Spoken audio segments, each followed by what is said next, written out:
Tu as donné ta vie pour nous. Nous voulons te dire que nous t'aimons.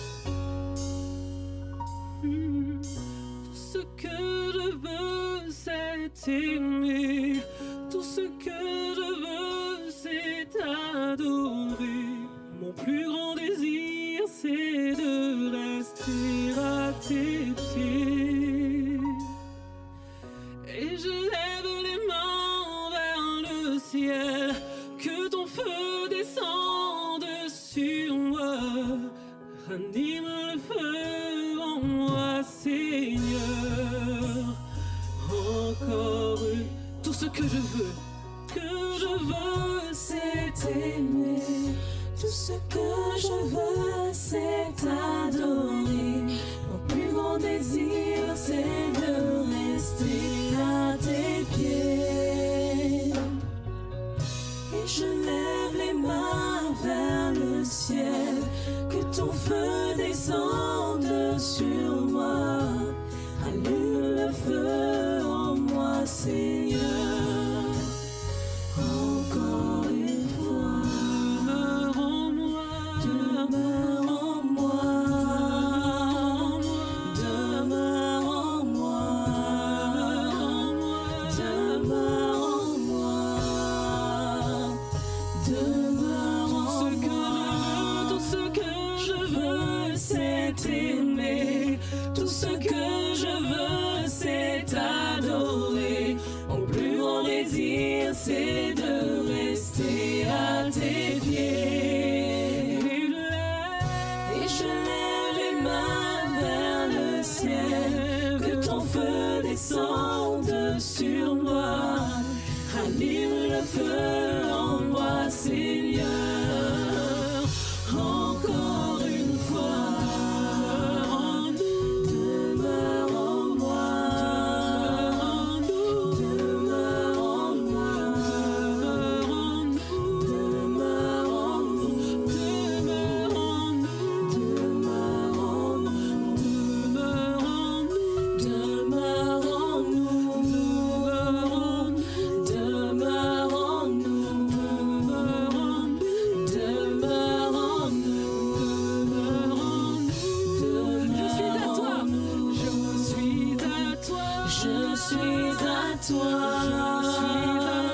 je suis à toi, je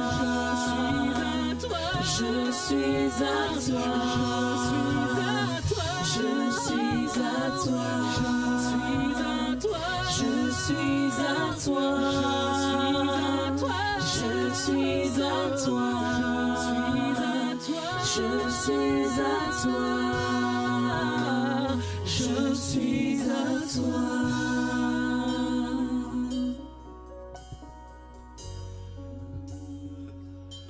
Ce matin, tu es venu dans ce lieu pour chercher la présence de Dieu, mais tu ne trouves pas la paix dans ton cœur parce que tu te sens misérable, tu te sens incapable. Tu as déjà fait des promesses à Dieu, tu n'arrives pas à les tenir, tu n'arrives pas à tenir ton engagement, tu n'arrives pas à progresser. Et sans cesse, tu regardes à cela et tu dis comment Dieu pourrait-il m'aimer? Ce matin, le Seigneur veut te dire, avant la fondation du monde, je t'ai aimé. Dans toutes les épreuves que tu traverses, dans toutes tes faiblesses, je suis tellement près de toi. Si tu ressentais ma présence, tu serais dans la paix. Ce matin, Dieu ne veut pas que tu culpabilises. Celui qui te fait culpabiliser est un ennemi qui veut ravager ta foi. Dieu veut simplement te rappeler qu'il t'aime, d'un amour inconditionnel. Ce n'est pas parce que tu vas faire des progrès que Dieu va t'aimer plus. Dieu t'aime, tu es son enfant. Et Dieu est patient. Dieu te respecte, il t'aime assez pour respecter ton temps. Les hommes veulent voir les choses arriver rapidement. Mais Dieu sait qu'elles arrivent. Il veut simplement que tu puisses dans ce lieu te rappeler que aucun d'entre nous n'est aimé par Dieu à cause de qui il est. Et tous sont aimés par Dieu parce qu'il est leur Père. Et parce qu'il veut leur dire, je t'aime mon enfant. Alors ce matin, ne laisse pas la culpabilité ou la honte te voiler l'amour de Dieu. Mais laisse l'amour de Dieu pénétrer dans ton cœur. Et reconnais que tu ne mérites rien. Et même te dire honnêtement, je n'y arriverai pas moi-même. Sans toi, Seigneur, je ne peux pas. Alors le Seigneur prend ta vie dans ses mains. Et c'est le Seigneur lui-même qui va t'amener de progrès en progrès, de façon imperceptible, avec douceur, avec la tendresse d'un Père, avec toute la délicatesse d'un Dieu d'amour. Oui, ce matin, ne laisse pas la culpabilité, la honte ronger ton cœur, mais reçois l'amour de Dieu, l'amour du Père, qui te dit, je t'aime mon enfant, je t'aime tel que tu es, et je t'aimerai éternellement. Alléluia. Alors qu'on chante ce dernier refrain, méditons en ces paroles inspirées de Dieu. Alléluia. Oui, Jésus m'aime. Oui, Jésus m'aime. Oui, Jésus m'aime. Oui, Jésus m'aime. Oui, Jésus m'aime. Oui, Jésus m'aime. Oui, Jésus m'aime. Jésus m'aime. Oui, Jésus m'aime. Oui, Jésus m'aime. Oui, Jésus m'aime. Seigneur, merci parce que tu parles encore à ton Église aujourd'hui. Tu as promis que tu n'abandonnerais pas ton Église. Tu as dit, voici, je serai avec vous tous les jours jusqu'à la fin. Tu n'es pas présent physiquement, mais tu es présent spirituellement par ton esprit. Et chaque fois que nous nous réunissons en ce lieu, tu nous honores de ta présence. Et nous savons que tu es là. Tu es le visiteur silencieux. Et au-delà d'être un visiteur, nous voulons que tu sois l'inspirateur, que tu sois le maître, que tu sois le directeur, que tu sois le Seigneur, le souverain. Alors reçois encore notre adoration, notre célébration, l'expression de notre gratitude et de notre amour ce matin. Et si c'est ta prière aussi, tu peux dire Amen et acclamer le nom de Jésus ce matin. Waouh! Waouh! Est-ce qu'on peut remercier cette belle équipe de louanges et toute l'équipe technique, toutes les équipes qui servent ce matin? Alléluia! Tourne-toi vers quelqu'un et dis-lui, sois le bienvenu, sois la bienvenue dans la présence de Dieu ce matin.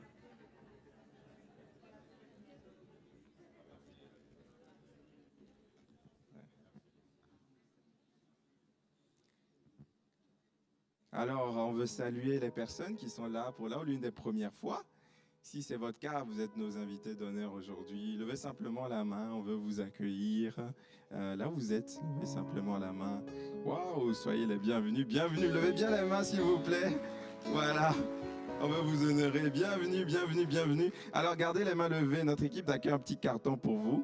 À l'issue du culte, vous pourrez aller récupérer un petit cadeau. Donc levez bien les mains pour que l'équipe d'accueil puisse vous identifier. Donc j'aimerais saluer aussi la présence de Hervé et Evelyne. Hervé, où es-tu? Il était là tout à l'heure devant. Voilà, Hervé et Evelyne, on les salue. Ils sont responsables donc, de l'église de Pauillac. Ils sont avec nous aujourd'hui. On est très contents de vous avoir. Alors, comme vous avez pu le voir les dimanches précédents, on a un invité d'honneur aujourd'hui. Donc notre invité du jour est pasteur à l'église MLK. Il a été pasteur pendant de nombreuses années ici à l'église Bordeaux République. C'est sa maison, il a tous les dossiers de la plupart d'entre vous. Moi, je l'ai connu en 2011. J'étais encore responsable jeunesse, je n'étais pas marié. Et il est venu faire un constat à l'église Philadelphia. Et il a dit, les amis, là, faut y aller, il faut aller jouer sur le terrain, il faut arrêter d'être sur le banc. Si vous êtes amoureux d'une fille, allez lui parler, il faut mouiller le maillot.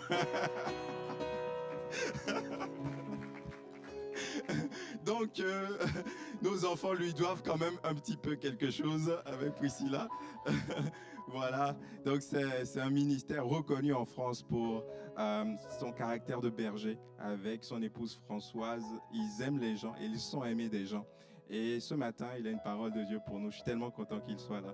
Alors, est-ce qu'on peut accueillir le pasteur Patrick Ansiala, s'il vous plaît?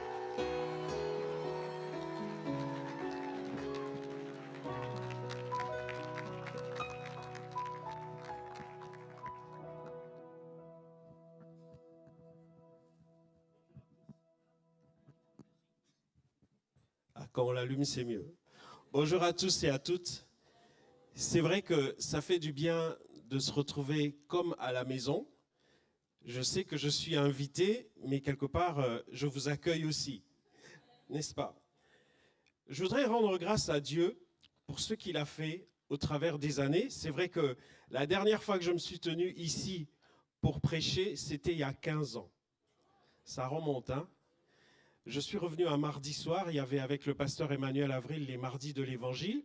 Et bon, là, je n'avais pas pu voir tout l'auditoire. Et là, je vois un auditoire, comment je vais dire ça? Bon, ceux qui ne me connaissent pas, vous allez faire un petit voyage. Les autres, ils vont dire, ça y est, il a pas changé. C'est vrai. Vous m'avez eu ici 8 ans et vous aviez le temps de me changer. Donc, vous y êtes pour quelque chose. Chacun d'entre vous, vous avez contribué à faire qui nous sommes aujourd'hui. Nous bénissons Dieu pour les années qu'on a passées ici, aux côtés du pasteur Daniel Hébert, le pasteur Jean-Claude Calle. Ensuite, il y a eu le pasteur David Renaud, qui a pris la jeunesse. Et nous sommes partis du côté de Saintes pendant 11 ans. Ensuite, on a rejoint depuis 4 ans l'église MLK. Depuis ici, vous avez eu le pasteur Patrick Bertalon, ensuite le pasteur Emmanuel Avril. Bordeaux a connu plusieurs pasteurs et chacun a apporté sa touche particulière. Chacun a marqué l'église à sa façon. Maintenant, ce matin, ce que je voudrais voir avec toi, c'est comment toi tu vas marquer ce lieu, cette ville. C'est vrai, nous les pasteurs, on a une responsabilité. En tout cas, merci au trio pastoral que vous avez, JB et son épouse. Merci à Joël et merci aussi à notre Nathan, responsable de jeunesse, avec leurs épouses respectives, le CA de Bordeaux, les responsables. Merci pour ce temps que vous nous permettez d'avoir là.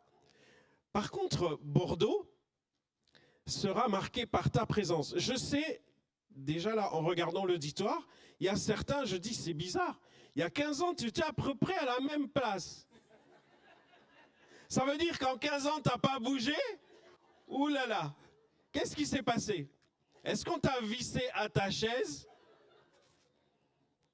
Ou est-ce que tes voisins reconnaissent ta place et ils disent « Ah non, non, non, non, là c'est Joël Aka, il ne faut pas t'asseoir là. Là c'est Joël. » Bon, lui, je sais qu'il est, il est amovible, il bouge, il bouge. Je ne veux pas citer de nom, mais je reconnais certains. Je dis, tiens, il était à peu près par là. Et on reconnaît l'espace là-bas, c'est la jeunesse. Hein. Là-bas, c'est les jeunes. Hein. Si vous n'êtes pas jeune, que vous vous êtes mis là-bas, vous vous êtes trompé d'endroit. Hein. En fait, c'est dire que il y a un temps où on se rappelle, j'ai vu certains visages là, j'ai dit, mais ton visage me dit quelque chose. C'est bizarre. Ah mais telle année, non, non, j'étais pas né. Je fais, ouh là là. Donc elle est née après. Le temps passe. Mais par contre, on pourrait se poser la question, où sont passées ces choses dont on nous parlait avant? Bordeaux, lorsque nous sommes arrivés ici, très jeunes mariés, hein, mais vraiment, je ne sais pas si vous vous en rappelez, nous on est arrivés ici le 1er septembre 2002, on s'était mariés le 6 juillet 2002. 6 juillet, mariage, 1er septembre, stage pastoral à Bordeaux. On a pris 5G, direct. Vous savez la fusée Ariane là qui décolle, ah oui, on a pris ça direct avec vous. Hein. Et on arrive dans ce contexte où on se dit, Bordeaux, c'est pas rien comme métropole. Bordeaux, je crois, 3e ou 4e ville de France.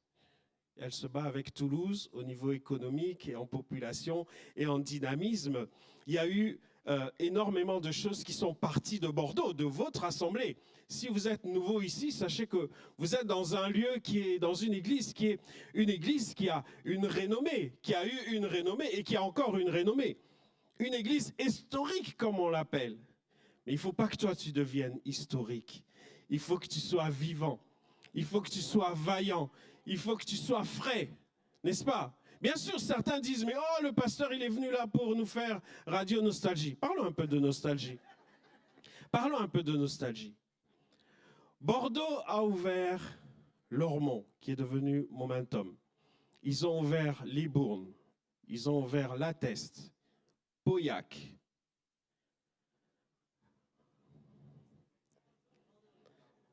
Marmande.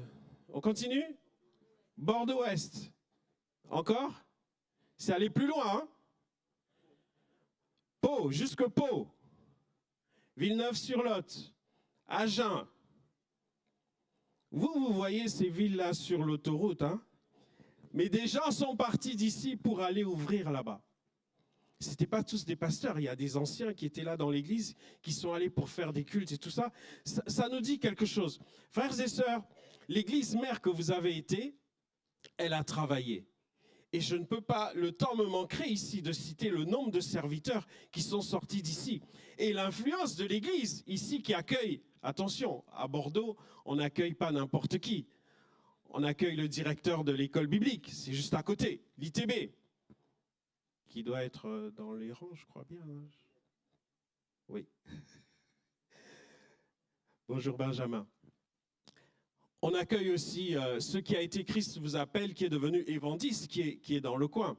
L'Action missionnaire qui est dans le coin également. Donc Bordeaux est une église particulière. Et quand tu arrives à Bordeaux, je parle maintenant aux pasteurs. Je peux leur parler? Amen. De toute façon, j'ai prévu de le faire. Quand tu arrives, tu as ce poids de l'histoire sur toi.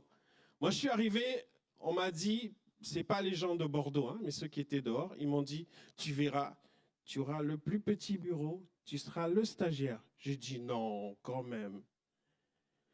Mais mon premier dimanche, j'étais là, une dame a présenté le pasteur Daniel Hébert, notre pasteur principal, le pasteur Jean-Claude Cahl, évangéliste, et lui, c'est que le stagiaire. J'ai dit, effectivement, il y a une différence. Bon, depuis, Bordeaux a évolué, hein, n'est-ce pas? Et Dieu est bon. Par contre, si nous voulons rester fervents, si nous voulons que d'ici, il puisse avoir des enfants qui naissent et qui fassent aussi des enfants et que le royaume de Dieu avance, comme l'a dit votre pasteur, il faudra à un moment donné mouiller le maillot. Moi, je lui ai parlé d'une théorie. Si tu es amoureux, si ça bondit dans ton cœur, tout ça, etc., il faut que tu mouilles le maillot. Il l'a fait. Priscilla est là. Et vous voyez les 3 enfants qui sont là. Il a mouillé le maillot. Amen. Et toi aussi, j'espère que tu vas mouiller le maillot. On va lire ensemble, j'aimerais vous parler de Gédéon, sur cette pensée. Où sont les miracles dont nous parlaient nos pères? Comment redevenir ou comment rester une église conquérante? Juges, chapitre 6. Nous lisons à partir du verset 7. Je ne sais pas si des gens ont prévu de rester manger ici à midi, parce que comme il y a les baptêmes l'après-midi, il y a des gens qui restent manger là. Je ne sais pas si tu as prévu ça, mais moi je regarde l'heure là, c'est 10h52. Moi j'ai prévu de m'arrêter autour de 13h pour le journal télévisé. Si tu as faim, tu peux te lever et tu peux aller te restaurer chez toi. Nous on a prévu de manger ici, avec Françoise et l'équipe pastorale. Juges chapitre 6, verset 7. Lorsque les enfants d'Israël crièrent à l'Éternel au sujet de Madian, l'Éternel envoya un prophète aux enfants d'Israël. Il leur dit, ainsi parle l'Éternel, le Dieu d'Israël. Je vous ai fait monter d'Égypte et je vous ai fait sortir de la maison de la servitude. Je vous ai délivré de la main des Égyptiens et de la main de tous ceux qui vous opprimaient. Je les ai chassés de devant vous. Et je vous ai donné le pays. Je vous ai dit, je suis l'Éternel, votre Dieu.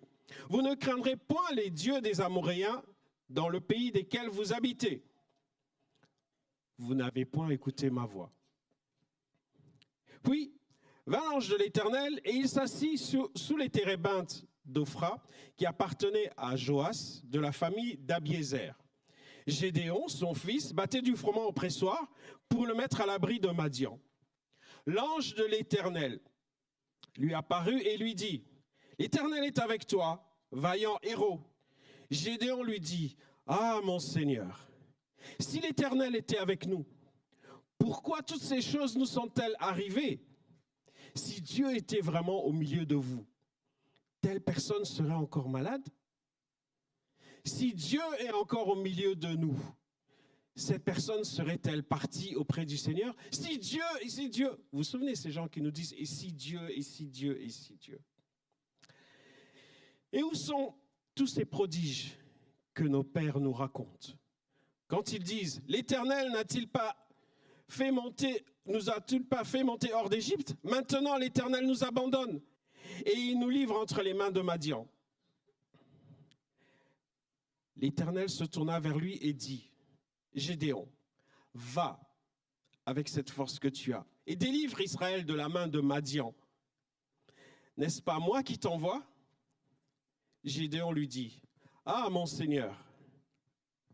Vous voyez, c'est la deuxième fois qu'il commence sa réponse en disant « Ah, mon Seigneur ». Vous savez, il y a des réponses, quand vous les entendez, vous savez que quelque chose va vous tomber dessus. Il est découragé, il ne commence pas par dire « Oui, Seigneur ». Il est découragé, il commence par dire « Ah, Seigneur, si tu savais ». C'est comme ces gens qui vous disent « J'ai beaucoup prié avant de te parler ». Si quelqu'un commence sa phrase comme ça, toi, commence à prier avant d'écouter ce qu'il va te dire. Parce qu'il n'a pas prévu de te faire du bien. Il sait le mal qu'il va te causer et il dit, mais j'ai prié avant de te parler. Alléluia. Ah, Seigneur.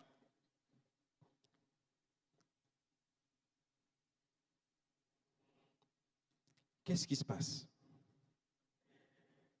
Avec quoi délivrerai-je Israël? Voici ma famille est la plus pauvre en Manassé, et je suis le plus petit de la maison de mon père. L'Éternel lui dit, moi je serai avec toi, et tu battras Madian comme un seul homme. Amen. Oh, vous êtes là ou quoi? Amen. Il a dit, tu battras Madian comme un seul homme. Et lui, il dit, je suis le plus petit. Il regarde à lui. Et quelque part, c'est ce qui peut nous arriver aussi. Là, je vais faire des allers-retours en parlant de nous, Église de Bordeaux, parce que je me dis nous. Moi, je suis sorti d'ici. Je suis à la maison, là. Donc, je me mets avec vous. Nous, Église de Bordeaux. Et puis, on parlera de nous, toi. Nous, toi. Parce que toi, moi, nous formons nous. Première chose qu'on réalise, c'est la nostalgie. La nostalgie nous envoie vers quelque chose de particulier où c'est comme une photo de famille. Vous vous souvenez des photos de famille en noir et blanc? Il y en a qui n'ont jamais connu le noir et blanc. Ils se disent, mais ils parlent de quoi? C'est des photos où les gens sont habillés en noir et blanc? Non, ce n'est pas dress code noir et blanc. Non, je vous parle des photos photofiées en noir et blanc.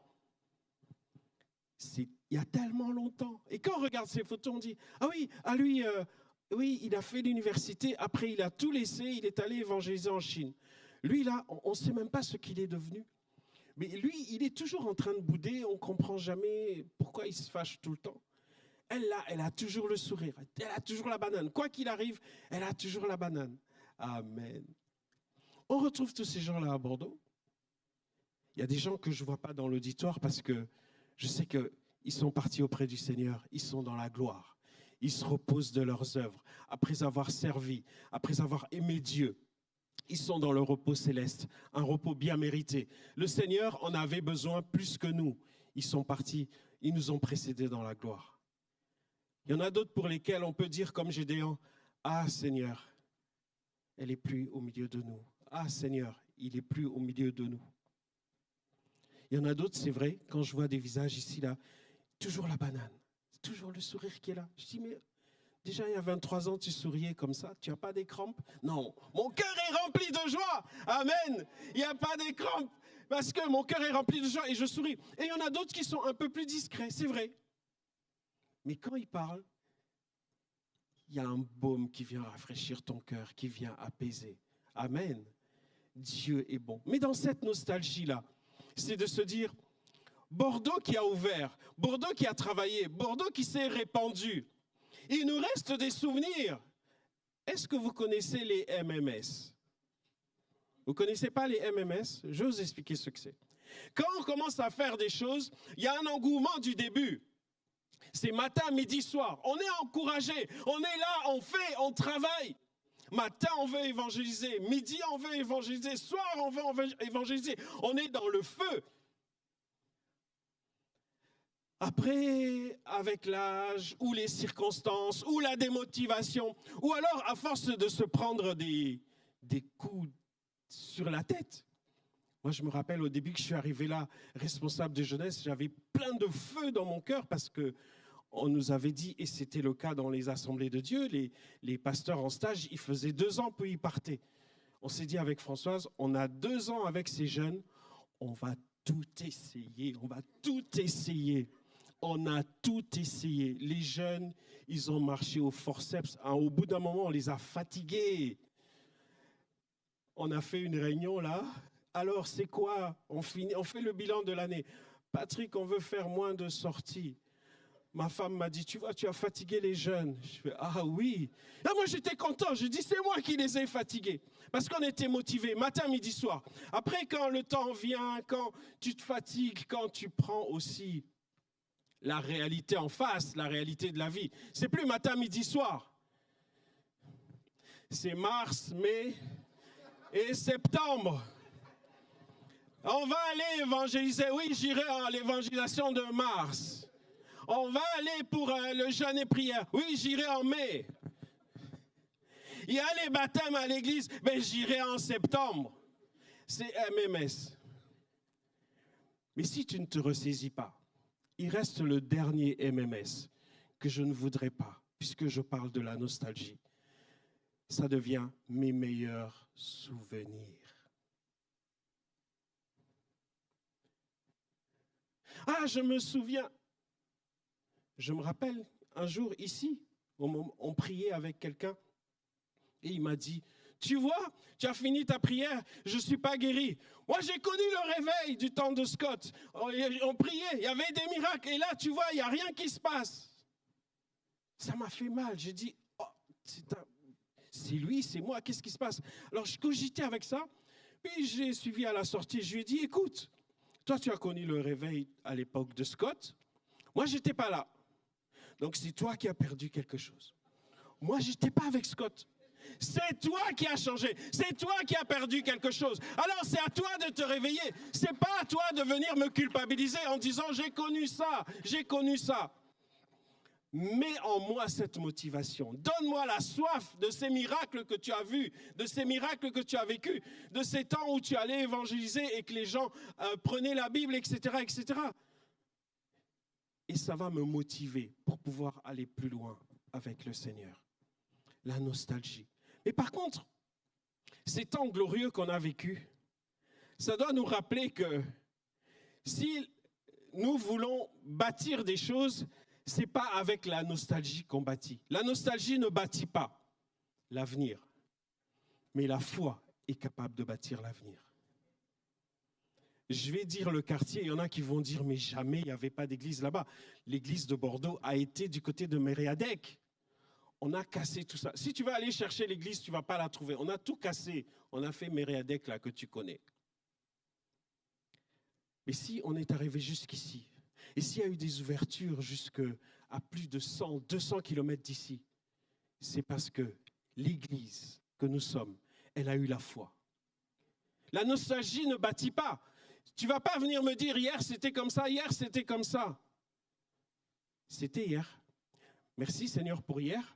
Merci pour ce qui a été fait. Merci pour ceux qui ont travaillé. Seigneur, nous, on veut vivre du maintenant avec toi.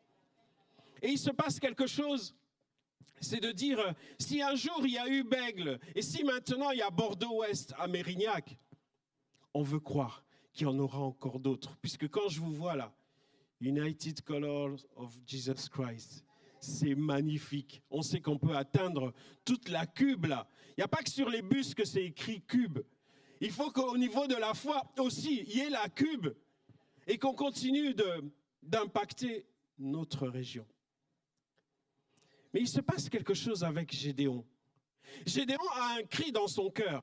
Il se bat parce qu'il y a comme une sorte de dichotomie entre la nostalgie et la réalité. Et là, tu te dis, mais sur cette vieille photo, comment je reviens à ma réalité d'aujourd'hui et comment est-ce que ça peut changer? L'Église, c'est un endroit vivant.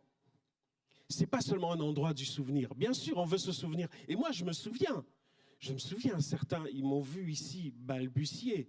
Certains, ils nous ont entendus, ils nous ont vus nous plaindre en disant « c'est pas possible, comment ça avance pas comme on voudrait », etc.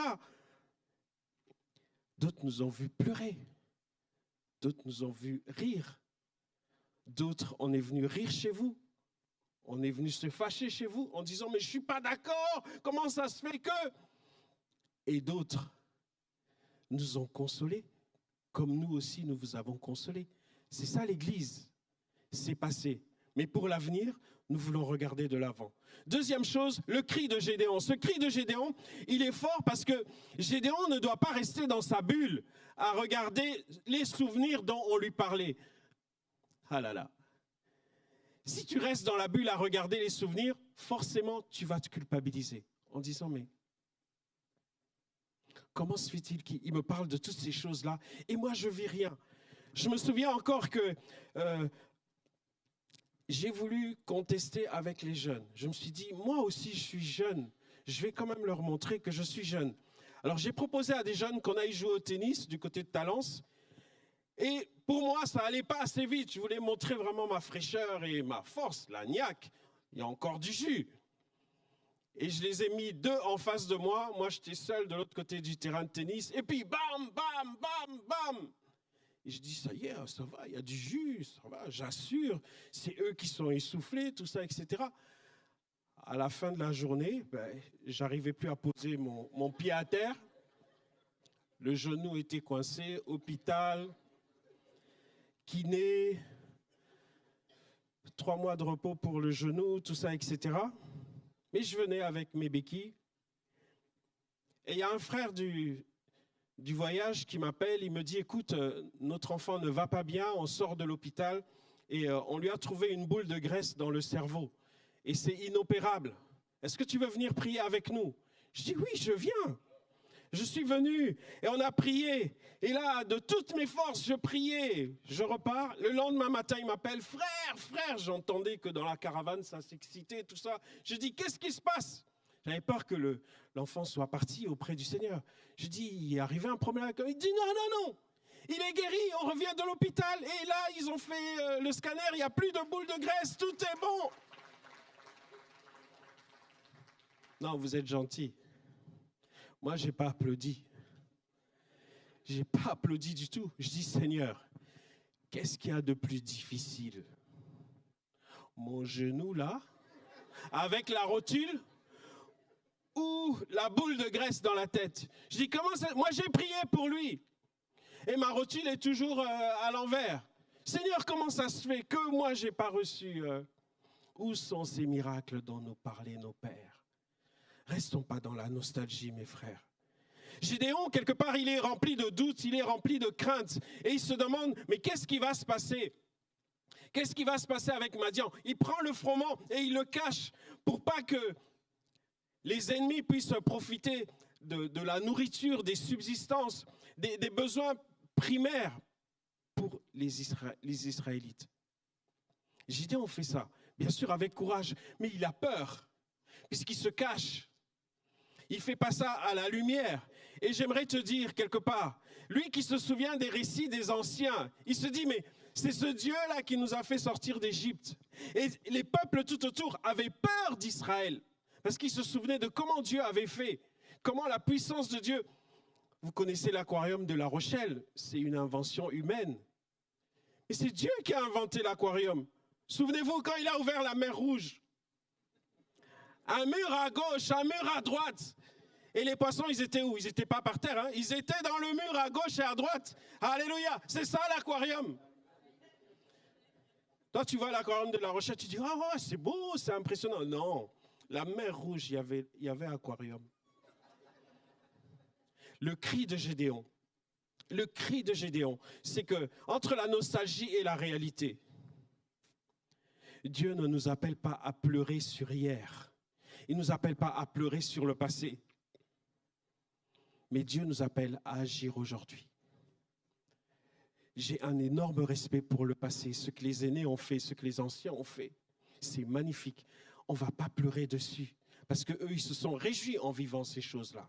Mais par contre, nous, on veut agir aujourd'hui en disant, le Dieu de nos pères, ce même Dieu-là, il agit encore aujourd'hui. Ce même Dieu-là, il va agir encore avec moi. Ce même Dieu-là, il ne va pas me laisser comme il n'a pas laissé nos pères. Il a agi et il va agir pour nous.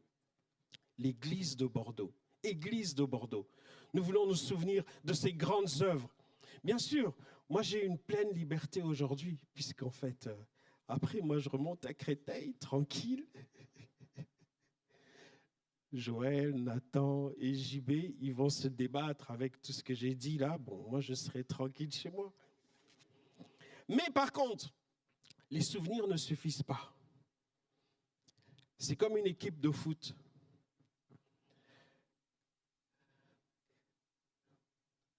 Je n'ai pas voulu mettre 98 parce que certains allaient se lever en disant « Ouais, mais c'est pas juste, j'étais pas né. 2018, tu étais là. » Amen. Ceux qui sont nés après 2018, ils sont derrière. Ces gens-là, c'est qu'on ne veut pas pleurer sur eux. Est-ce que cette année 2026, quand ça va se faire aux États-Unis, est-ce qu'on aura ce truc-là? On a gagné. Maintenant, rappelle-toi de quoi il s'agit. Oublie l'histoire du foot, parce que certains vont dire, mais pasteur, on est venu pour l'évangile, toi tu nous parles de football, tout ça, etc. Tu verras, il y a un lien quand même. Hier, c'était 2018. 2026, est-ce qu'on aura la coupe? On doit travailler. Ne dis pas, on verra en 2026. On doit travailler déjà là, maintenant, s'entraîner, performer et regarder les autres équipes, etc., etc. Parce qu'il se passera quoi en 2026 quand tu seras en train de regarder la Coupe du Monde? Les hommes, ils auront la bière, les chips, pizza. Les femmes, il y en a qui seront à côté pareil. D'autres qui feront autre chose. Tu iras peut-être faire les courses, je ne sais pas. Mais on entendra des « on a gagné, on a gagné, on a gagné ». Là, tu avais crié « on a gagné ». Tu étais en Russie, toi? Tu étais sur le terrain? On a gagné, tu as fait quoi? On a gagné. On était dans les rues, tout ça, on a gagné. En fait, oui, on a gagné. Parce que c'est quelque chose de collectif. Parce que ces joueurs-là, ils nous représentaient, nous. Le drapeau de la France était représenté sur le terrain de foot. Vous voyez, je veux en venir. Nous sommes des ambassadeurs de Jésus. Le ciel est représenté sur la terre par toi et par moi, par l'Église de Jésus. Et quand l'Église gagne, toi aussi tu gagnes. Tu peux dire, on a gagné. Cet après-midi, viens dire, on a gagné. Parce qu'avec les baptêmes qu'il y aura là, on a gagné sur la mort, on a gagné sur le péché, on a gagné sur la mentalité du monde qui veut vivre sans Jésus. On a gagné sur la mort. On a gagné sur les puissances des ténèbres. Et ils vont le confesser en passant par les eaux du baptême. Toi aussi, chez toi, tu pourras dire, on a gagné. Parce que c'est collectif. Alors, si on se rappelle des grandes œuvres du passé, on veut aussi que Dieu puisse transformer notre nostalgie en mission. La nostalgie, ce n'est pas mauvais. Hein? D'ailleurs, il y a une radio qui s'appelle Radio Nostalgie. Que la nostalgie se transforme en mission. C'est-à-dire que celui qui me ramène la nostalgie, là, je lui dis, OK, je reconnais, c'était très bien. Aujourd'hui, comment on peut faire? Nous, quand on était étudiants à l'école biblique, il y avait un directeur qui s'appelait Michel Maurice, qui était ici, dans les rangs de Bordeaux. Aujourd'hui, le directeur, c'est Benjamin Besnard. Comme nous, aussi anciens étudiants à l'école biblique. Comme quoi? S'il était resté dans la nostalgie, Benjamin aurait dit, ah ben oui, c'était des grands hommes de Dieu, directeur d'école biblique, le grand pasteur un tel ou un tel, ils se sont succédés, des hommes de Dieu qui ont été à la direction de l'ITB. Et nous voulons nous en rappeler. Aujourd'hui, Benjamin, on prie pour toi. ton épouse, l'équipe, les étudiants qui sont là, que le Seigneur rappelle à l'ITB ce que l'ITB était, mais que l'ITB d'aujourd'hui aille de gloire en gloire aussi, comme l'Église d'aujourd'hui doit aller de gloire en gloire, parce que le Seigneur est là. Et comme il y a une transformation à faire pour que je passe de la nostalgie à la mission, j'aimerais te dire que Dieu appelle Gédéon et il appelle de façon particulière. Il lui dit « vaillant héros ». Waouh! Juge, chapitre 6, les versets 14 à 16, il lui dit « va avec la force que tu as », etc. Et il lui dit « mais comment c'est possible que moi qui suis de la plus petite tribu, je suis le dernier, je suis le plus petit. Mais comment est-ce que moi, je pourrais remporter une victoire contre Madian, qui est beaucoup plus fort? Souviens-toi que Dieu, ce n'est pas comme un prophète qui nous décrit les événements après qu'ils soient arrivés. Vous connaissez les prophètes de l'arrière-saison? C'est ceux qui viennent te prophétiser quelque chose que tu sais déjà, quelque chose qui s'est déjà passé. Du style, on l'a entendu ici avec les jeunes. Oui, mais tu vois, je t'avais dit, à force de traîner avec ce garçon inconverti, que tu vas tomber enceinte. Tu vois, tu es enceinte. Ben oui, prophète, tu lui prophétises quoi? Tu lui rappelles quoi? Elle sait déjà. D'ailleurs, elle savait avant toi qu'elle était enceinte. Dieu, lui, alors qu'il veut nous faire passer de la nostalgie à la mission, Dieu ne nous décrit pas notre présent. Dieu ne te décrit pas ton présent, mais il te prophétise ton avenir. Il te dit ce que tu seras. Comme ce coach qui voit un joueur timide, un joueur timoré qui a du mal à s'exprimer sur le terrain, etc. Et il le regarde et il lui dit, tu seras capitaine. Tu seras le prochain capitaine de l'équipe. Lui ne se voit pas encore comme ça. Mais le coach le voit déjà, comme il va être, avec le potentiel qu'il a. Église de Bordeaux, on pourrait dire, on n'est pas des héros. On n'a pas de parking de ouf où on pourrait garer, je ne sais pas. Mais il y a le parking de la cité administrative. Tu as vu, tu t'es garé ce matin. Amen. Il nous manque quoi? Chacun dans son cœur répond, hein, ce qui manque. Mais quelque part, Dieu, lorsqu'il voit Gédéon, il voit un héros. Il voit ce qu'il va faire de lui. Il voit le plan qu'il va accomplir au travers de Gédéon. Comment est-ce qu'il va le relever? Comment Gédéon va mettre en place des choses dans l'organisation de façon spirituelle aussi pour que les choses changent et que ça soit chamboulé et qu'il y ait une victoire totale sur Madian. Dieu voit ça. Mais Gédéon, il ne se voit pas comme ça. Et j'aimerais te dire, c'est la question avec l'identité. Je sais qu'aujourd'hui, vu que je suis là, on a enregistré en plus, je dois faire gaffe quand je parle de l'identité, n'est-ce pas? Est-ce que tu es ce que tu fais? Ou parce que tu es toi, tu fais les choses que tu fais? Tu veux que je répète un petit peu?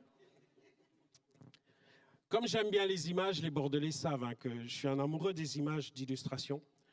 Je vais vous prendre l'image d'un chaton et d'un léopardo. À la naissance, chaton et léopardo, il n'y a pas de différence. Ils miaulent tous pareil. Tu les regardes là, ils miaulent pareil. Par contre, leur nature est foncièrement différente. Bien sûr, ce sont des félins tous les deux, mais ils n'ont pas la même nature. Le chat, quand il attrape une proie, quand il attrape une petite souris, il le consomme à même le sol. Il ne prend pas couteau et fourchette comme toi, une assiette, non. Il consomme à même le sol. Le léopard, lui, c'est un animal ultra vicieux. Il attaque que par derrière, déjà. Il va chercher les proies des autres, déjà. Et le léopard, quand il a tué sa proie, il ne mange pas au sol. Parce qu'il sait ce qu'il fait aux autres, en fait. Il sait qu'il va chercher les proies des autres. Donc lorsqu'il tue, là, il dit, ah, si je laisse ici, là, ce chevreuil, il y a un chacal qui va venir. Non, non. Il monte dans les arbres avec sa proie. et il laisse sa proie là-bas. On revient à notre chaton, tu es toujours là? Quand tu vois ton chaton qui tue une proie, qui l'emmène dans les arbres, c'est pas un chaton, c'est un léopardo. Il va grandir et ça va être un léopard. Vous voyez où je veux en venir? Ça veut dire qu'en fait, de par ta nature, qui tu es va entraîner les actes, les gestes, les attitudes, les habitudes, ta nature, et tu vas faire ce qui correspond à ta nature. Ton identité, c'est quoi? Je suis lumière du monde. Ton identité, c'est quoi? Je suis enfant de Dieu. Ton identité, c'est quoi? Je suis celle de la terre. Ton identité, c'est quoi? Je suis une brebis du Seigneur. Ton identité, c'est quoi? On monte encore plus haut. Je suis assis avec Christ dans les lieux célestes. Non, vous n'êtes pas là. Je suis en train d'expliquer que, avec la crise qui est en train d'arriver là dans notre pays, j'ai dit la crise, non, les crises, il y a plusieurs crises dans notre pays. Mais je ne vais pas les citer parce que je vais basculer dans le côté politique là.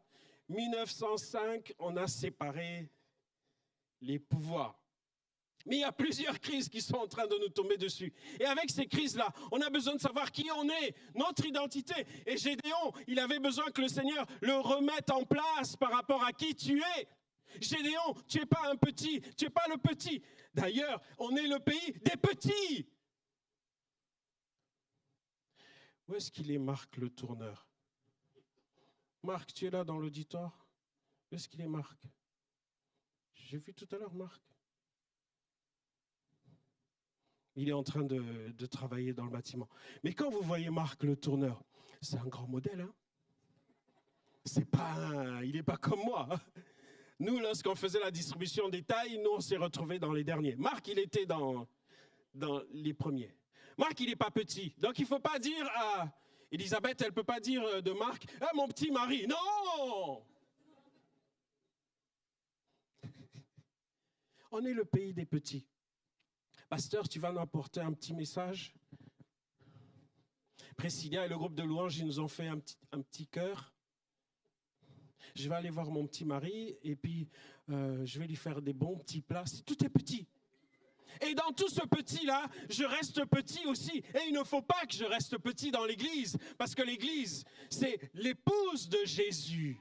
C'est Jésus qui la rend belle, c'est Jésus qui la prépare, sans tache, ni ride, ni rien de semblable. L'église appartient à Jésus, elle n'appartient pas à ceux des petits. Et Bordeaux, vous n'êtes pas des petits. Regardons ce que nous avons accompli, ce n'est pas petit. On ne peut pas rester dans le petit. On croit dans le grand Dieu. Notre identité, c'est celle-là. Alors, dans ce moment où il va vers sa transformation pour devenir un vaillant héros, son identité nouvelle, elle lui est donnée par Dieu lui-même. Dans son processus de transformation, et on passe au point suivant, le processus de transformation, c'est que Dieu veut faire de nous des hommes et des femmes vaillants, vaillantes. Parce que finalement, ce n'est pas juste dire, on croit, on sait que dans le passé, il faisait ça, etc., etc. On sait que la vaillance, elle est encore là aujourd'hui pour nous, puisque c'est le même Dieu. Mais par contre, cette transformation-là, elle coûte. Et ça coûte, les amis, de se laisser transformer.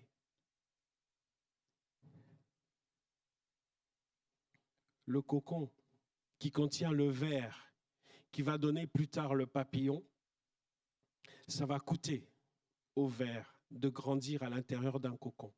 Ça va lui coûter de briser sa coque. Ça va lui coûter après de déployer ses ailes. Et ça va continuer de lui coûter de descendre sur une fleur et ensuite de redéployer ses ailes pour voler. La vie, ce n'est pas un long fleuve tranquille. La vie chrétienne, c'est un combat. Et Paul nous dit qu'on est des soldats. Il nous dit qu'on est des cultivateurs. Il nous dit qu'on est des athlètes. Et quand vous voyez la vie de ces gens-là, ce n'est pas une vie tranquille à la cool. N'est-ce pas? La vie des chrétiens, ce n'est pas dans des hôtels de luxe, dans des spas. Ça coûte d'être chrétien. De ne pas céder à la corruption, ça coûte. De ne pas céder à la tentation, ça coûte. Et ça nous coûte très cher pour certains. Plusieurs d'entre vous, vous l'avez vécu dans votre chair. De marcher par l'esprit, ça coûte. Quand le Seigneur te dit, lève-toi, quitte la région parisienne, va à Bordeaux. Alléluia. Et nous, Marseillais, qu'on était un jour, on est devenus, ben voilà. Ce qui se passe avec Gédéon, c'est qu'au verset 25 du chapitre 6, Dieu lui dit, tu vas aller renverser les autels. Pour aller vers sa transformation, il va renverser les autels. Dans la même nuit, l'Éternel dit à Gédéon, prends le jeune taureau de ton père et un second taureau de 7 ans, renverse l'autel. En fait, il y a des choses qui sont tellement habituelles, c'est tellement placé comme ça, que si tu les bouges, mon ami, tu prends des risques énormes. Je me rappelle, dans une église dans le sud, je ne parle pas d'ici, je fais gaffe, hein, moi je vais manger à midi. Hein. Lorsqu'on a changé l'ordre de la Sainte Seine, juste mettre la Sainte Seine avant le message, moi j'étais à côté du pasteur. Qu'est-ce qui s'est pris le pasteur? C'était horrible. C'était horrible. Et moi j'étais là, jeune, et j'aspirais à servir Dieu. Puis je dis, ah ouais, ça se passe comme ça. Ben oui, ça se passe comme ça. Le pasteur, en fait, il doit tout encaisser. Il est spirituel, n'est-ce pas? Il faut qu'il encaisse. Donc tu prends la poubelle et tu déverses sur lui. Tu dis, oui, il est spirituel, de toute façon. Dieu s'occupe de lui. C'est l'homme de Dieu. Amen. Et puis l'homme de Dieu, son identité, c'est bizarre. Vous savez, les pasteurs, ils doivent se transformer tout le temps. Parce qu'en fait, finalement, tu es pasteur ou tu es salarié? Ouh. Parce qu'en tant que pasteur, tu prends soin du troupeau, dont le trésorier, la trésorière fait partie, dont le conseil d'administration fait partie, tu es leur berger. Alléluia.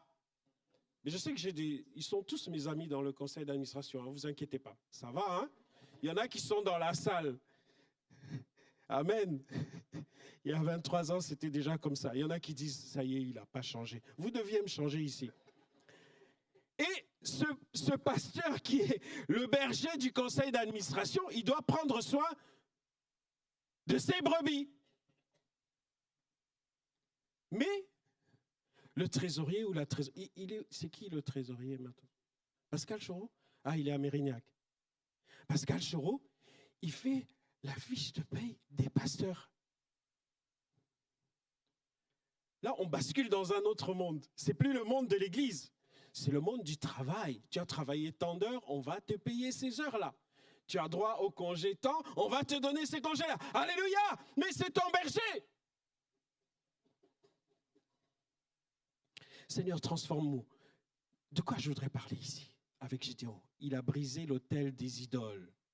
Nous, en tant que croyants, n'ayons pas des idoles. C'est quoi l'idolâtrie? Bien sûr, j'entends plusieurs qui disent ici, pasteur, moi je n'ai pas d'idole, je n'ai pas l'idolâtrie, je suis chrétien quand même, je suis baptisé d'eau, baptisé du Saint-Esprit, doucement. Il y a deux types d'idolâtrie. Il y a la première idolâtrie qui est criante, qui est évidente, c'est le non-croyant qui prend un bâton et il dit, ce bâton c'est mon Dieu. Ok? Ça c'est l'idolâtrie. En ça, les chrétiens, on n'est pas des idolâtres. Mais l'idolâtrie qui se trouve chez le croyant, elle est vicieuse. Et je dirais même, elle est pire que celle de l'incroyant. Je vais prendre un exemple dans l'Ancien Testament, après je vais revenir à 2025. Dieu les fait sortir d'Égypte. Moïse va sur la montagne et il est en train de prier, il parle à Dieu, il reçoit des directives de Dieu. Ça dure tellement, un peu comme mon message là, je vous ai dit jusqu'à 13h. Et puis ils disent, ce Moïse là, il est parti, on ne sait pas ce qu'il est devenu, etc. Le pasteur JB, Joël et Nathan, ils sont allés dans le bureau là-bas, depuis qu'ils parlent, ils ne sortent pas, le culte doit commencer. Mais moi je veux... faire quelque chose. Et ils font le veau d'or. Et quand ils font le veau d'or, Dieu demande à Aaron, qu'est-ce que tu as fait? Aaron, il a une explication qui est impressionnante. Bon, je ne suis pas venu parler des couples, mais il y a quelque chose chez les hommes qui est exceptionnel. Les hommes, ils ont une capacité d'invention pour trouver des excuses qui est extraordinaire. Aaron, on lui dit, qu'as-tu fait? Il dit, j'ai pris l'or.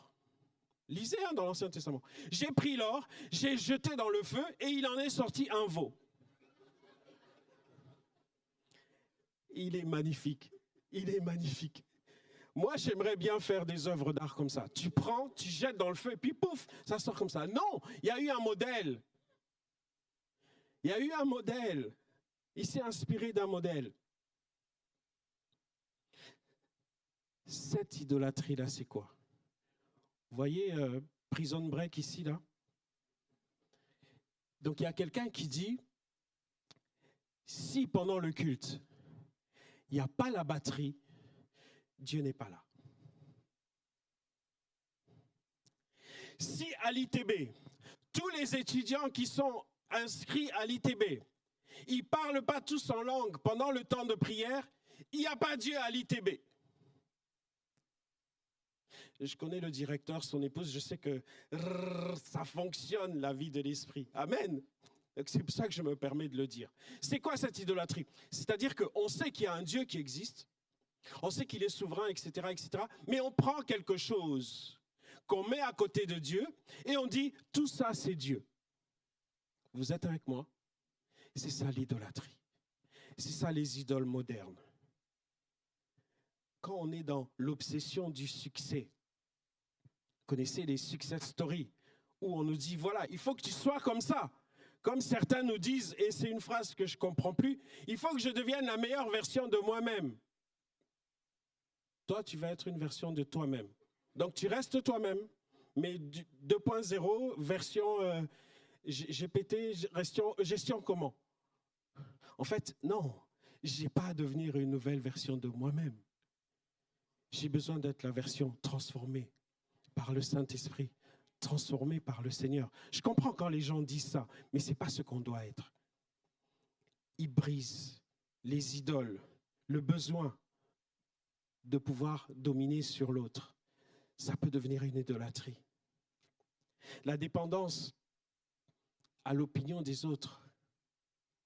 Je me souviens quand on a reçu un étudiant nigérian qui avait demandé son visa, je ne sais pas combien de fois, pour venir étudier en France, faire son master. Il était allongé là dans l'allée, il était allongé, la tête contre le sol, et il bénissait Dieu, et il louait Dieu. Il y avait quelqu'un à l'accueil, il est venu me voir, il me dit, j'ai dit, laisse-le. Il respire, il prie, laisse-le. On n'avait pas l'habitude, nous, à Bordeaux, voir quelqu'un allongé comme ça. Même quelqu'un qui se met à genoux dans les rangs. Même quelqu'un qui se met à genoux à côté. Pourquoi? Parce qu'on n'avait pas l'habitude, c'est tout. Mais lui, il l'a fait, pas à cause de l'habitude, mais par reconnaissance à son Dieu. À la fin du culte, il m'a expliqué, il m'a dit, j'ai fait cette promesse à Dieu. Si je suis inscrit en Sciences Po là-bas à Bordeaux, je vais m'incliner devant lui et je vais lui rendre grâce. Et c'est ce qu'il faisait. Il ne faut pas l'empêcher. L'idolâtrie avec l'argent. Oh, ce pasteur-là, de toute façon, il vaut ça. Il faut lui donner ça comme salaire. D'ailleurs, il devrait vivre par la foi, les pasteurs. On a entendu ça, hein? Le pasteur devrait vivre par la foi. OK? Bon, il y a juste un passage qui dit que celui qui reçoit l'évangile partage ses biens avec celui qui a donné l'évangile. Dans le Nouveau Testament. Parce que je vois certains qui sont là, ils disent, oui, non, c'est dans le Nouveau Testament. Tout travail mérite salaire. Et on bénit par notre reconnaissance. Et là-dessus, je veux témoigner, cette église. Moi, j'étais choqué dans le bon sens. Ici, quand le petit Michael arrivait du Burkina Faso, il est venu se faire soigner du cœur, une opération très importante. Sa maman n'était pas avec lui. Le pasteur a dit un dimanche matin comme ça, on va prier, on va demander à Dieu de pourvoir pour le billet d'avion pour la maman du petit Michael, pour qu'elle vienne le rejoindre.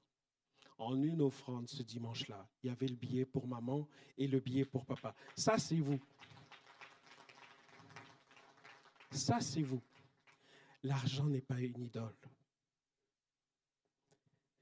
Alors qu'il a brisé les autels étrangers, alors qu'il a brisé les idoles qui empêchaient le peuple de pouvoir avancer avec Dieu, toi, moi, nous avons besoin, dans cette transformation qui se fait en nous, de briser ces idoles-là. On ne peut pas mettre un autel pour l'argent dans son cœur. On ne peut pas mettre un autel pour le succès, le besoin de succès dans notre cœur. On ne peut pas mettre un autel pour des engagements soi-disant honorables qui deviennent à la fin des idoles.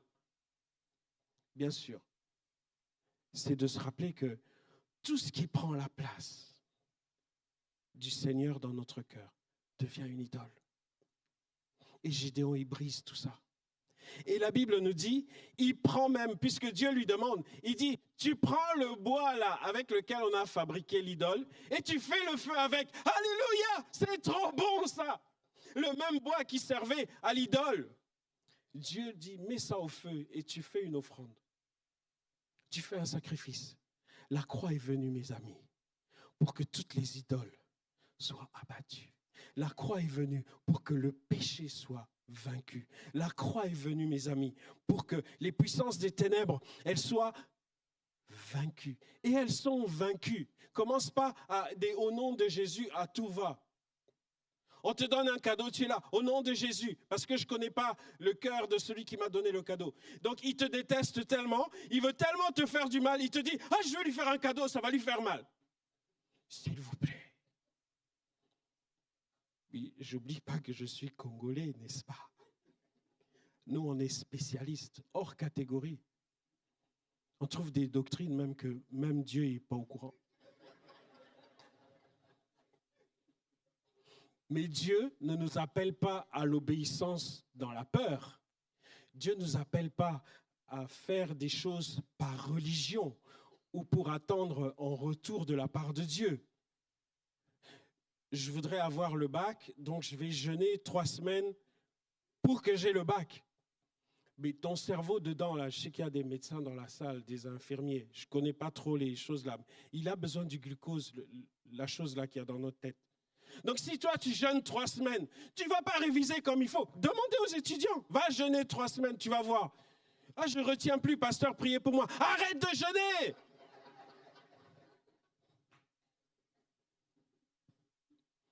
C'est le glucose qui te manque, tu n'arrives plus à retenir. Au nom de Jésus, non, arrête de jeûner. Prie et tu dis Amen.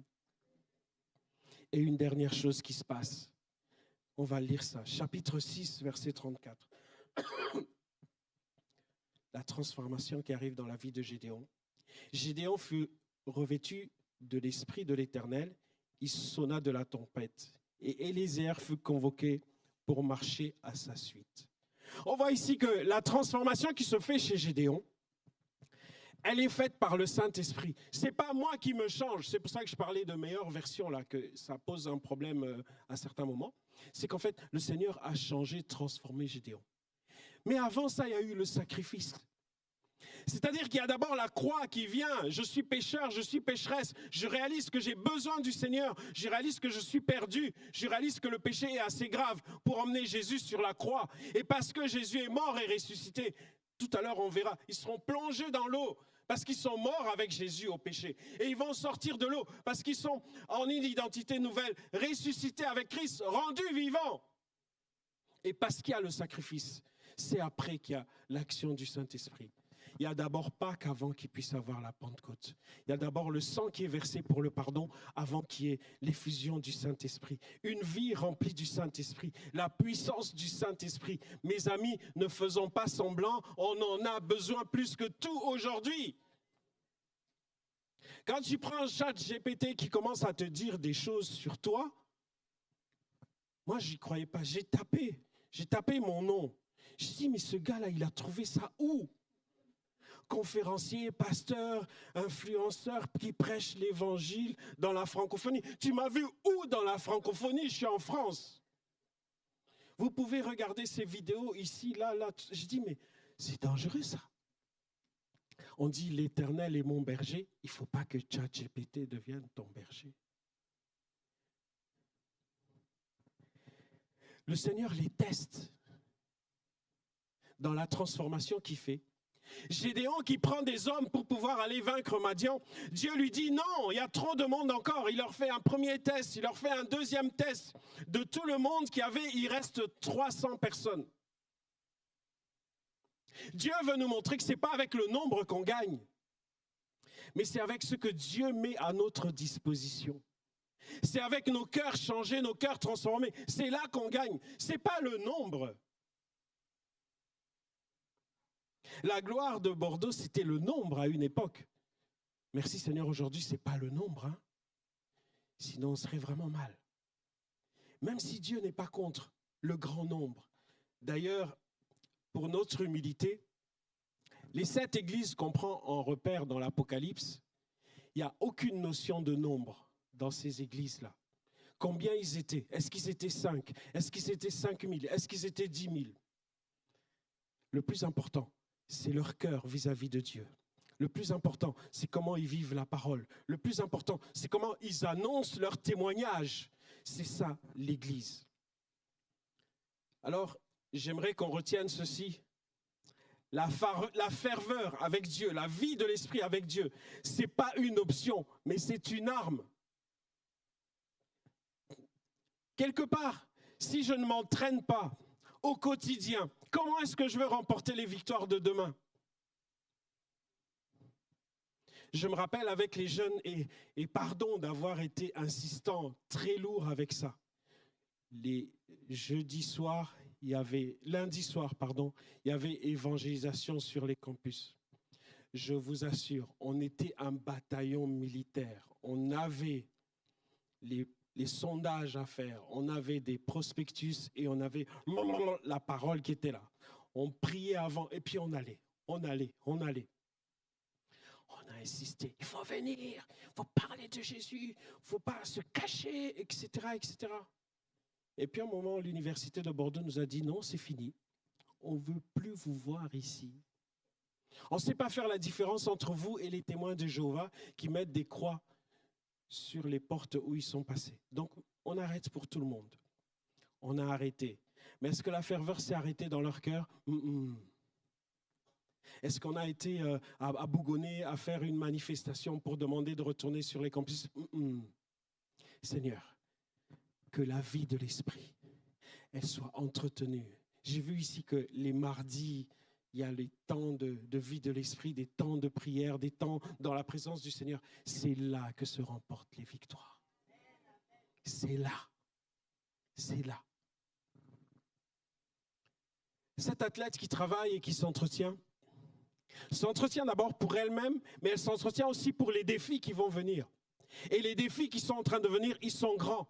Aujourd'hui, il y a beaucoup de sources qui s'expriment. Et toutes ces sources qui s'expriment, elles mettent une certaine confusion au point qu'on ne sait plus qui s'exprime. Vous avez TokTok où les gens s'expriment. Vous avez Facebook où les gens s'expriment. Vous savez, TokTok, en fait, il fait TokTok à ton cerveau, à ton cœur, parce qu'il veut entrer, il veut te prendre du temps, etc.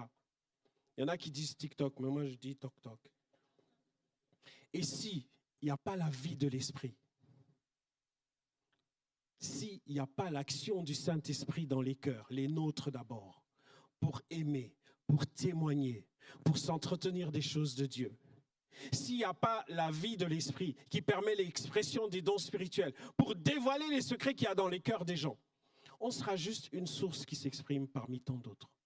Il faut cette ferveur, il faut cette action de l'onction de Dieu qui brise les chaînes, qui brise le joug, comme le dit la parole de Dieu. Un autre point que je voudrais voir avec vous, c'est que là, dans cette ferveur, ça permet de former des disciples, ça permet d'avoir des personnes solides, des personnes ferventes, qui ne s'en vont pas à la moindre épreuve, à la moindre déception. Moi, je me souviens d'un jeune qui était là, à la guitare. il jouait, il avait un cœur de feu à la jeunesse, tout ça, etc. Et puis moi, j'ai dit, ah, mais ce serait bien qu'il vienne jouer aussi le dimanche à l'église. Et puis on m'a dit, non, pas lui. J'ai dit, mais pourquoi? Il est bon, il aime Jésus, tout ça. Non, non, non, il a une queue de cheval. Il faut qu'il coupe d'abord ses cheveux. Après, il pourra jouer. J'ai dit, bon, tu joueras à la jeunesse. Et moi, je veux jouer là-bas. Je dis, ici, joue ici avec nous. Il dit, non, je veux aller là-bas. Je dis, non, ici d'abord. Et il est parti en disant, Patrick, il ne veut pas que je... Les pasteurs, on a le cœur comme ça. C'est pas moi, mais j'ai dit, j'accepte. C'est pas grave. Le jour où on s'est rencontrés, il m'a dit, tu voulais pas. Je dis, oui, c'est vrai. Je suis responsable. Des années après, il est revenu, il m'a dit, mais on m'a expliqué, c'était pas toi. Je dis, mais tu voulais que je te dise, moi je ne fais pas la délation. Hein. Maintenant, cette transformation que Dieu fait doit nous emmener vers une victoire par le Saint-Esprit. Pas des victoires charnelles, pas des victoires pour notre gloire. Parce que les victoires pour notre gloire, c'est gloire à nous. Si ici à Bordeaux, vous chantez en créole martiniquais, ou si vous chantez dans une langue ivoirienne, si toute l'Église chante dans une langue ivoirienne ou en créole martiniquais, c'est à la gloire de Dieu. Amen. Mais si les Ivoiriens chantent dans une langue ivoirienne, c'est à la gloire de la Côte d'Ivoire. Si les Martiniquais chantent en créole martiniquais, c'est à la gloire de la Martinique. Ici, on cherche la gloire de Dieu. Tous comme un seul homme, dit le Seigneur à Gédéon. Alors, dans Juges, au chapitre 7, on voit que dans le verset 2, la Bible nous dit que l'Éternel dit à Gédéon, « Le peuple que tu as avec toi est trop nombreux pour que je le livre entre les mains de Madian. Pour que je livre Madian entre ses mains, pardon. Il pourrait en tirer gloire contre moi et dire, c'est ma main qui m'a délivré. Publie donc ceci aux oreilles du peuple, que celui qui est craintif et qui a peur s'en retourne et s'éloigne de la montagne de Galade. 22 000 hommes parmi le peuple s'en retournèrent et il en resta 10 000. Deuxième test, il en resta 300.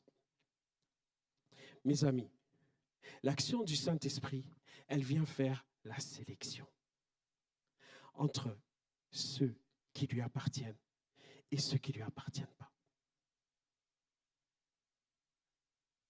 Le Saint-Esprit rend témoignage à notre esprit que nous sommes enfants de Dieu. Il vient remplir ceux qui lui appartiennent. Ensuite, parce que je suis enfant de Dieu, vous vous rappelez le chat et le léopard tout à l'heure, je fais des choses qui sont en rapport avec ma nature, mon identité d'enfant de Dieu. Et voilà comment ça travaille dans leur cœur. Et Dieu leur fait réaliser que ce n'est pas la taille de l'armée qui compte, mais c'est la puissance du Saint-Esprit qui agit. Parce que finalement, lorsque David s'est trouvé en face de Goliath, il n'a pas vu un géant qui était capable de soumettre Israël. David a vu un géant qui parlait contre son Dieu et qu'il devait mettre à terre. Et je dirais même, David a dû se réjouir dans son cœur parce que finalement, Goliath était tellement grand qu'il ne pouvait pas le rater. C'était une bonne cible. Si on te dit de viser Patrick avec une pierre, tu peux me rater. Mais si on te dit de viser la tour Eiffel, tu vas la toucher. Et Goliath, il était là. C'est le petit berger, mais avec une grande foi. Le petit berger, mais avec un grand Dieu. Et je pourrais dire, à l'échelle des enjeux et des défis, c'est peut-être petit, l'église de Bordeaux, mais on a un grand Dieu. Et on a une grande foi. Et on a une grande ferveur. Et le Saint-Esprit donnera les stratégies pour une évangélisation inspirée. On ne peut plus aller distribuer des prospectus comme on faisait avant. On ne peut plus donner une carte en invitant quelqu'un à venir à une réunion. Parce qu'aujourd'hui, ils veulent connaître ton témoignage avant de venir là où tu l'as invité.